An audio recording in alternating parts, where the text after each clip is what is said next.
Sébastien Cyr, bonjour. Bonjour. Vous êtes le représentant du SNUIPP, le premier syndicat du primaire. Vous ne pensez pas que le gouvernement il était influencé par les lobbies et puis qu'une fois de plus, voilà, il a cédé? Je ne sais pas s'il y a reculade ou pas reculade. Je pense que c'est pas véritablement le sujet. On peut dire que Quand même.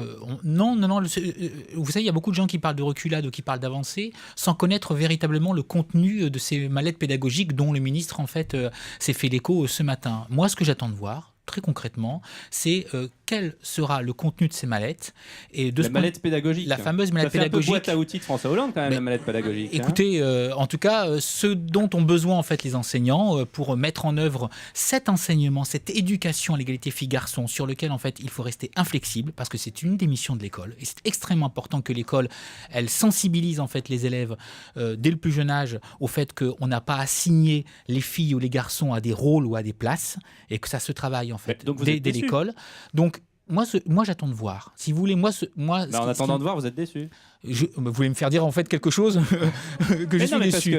Vous voyez bien que finalement, ça ne se passera pas maintenant à la rentrée. Attendez, moi, ce que j'entends, c'est qu'à la rentrée 2014, il va y avoir une mallette pédagogique avec des ressources. Moi, ce que je veux, parce que là, pour l'instant, le ministre n'a pas été très clair. On a juste le cadre de la mallette, on ne sait pas ce qu'il y a dedans. Exactement. Et bien, c'est ça l'important. Vous voyez bien ?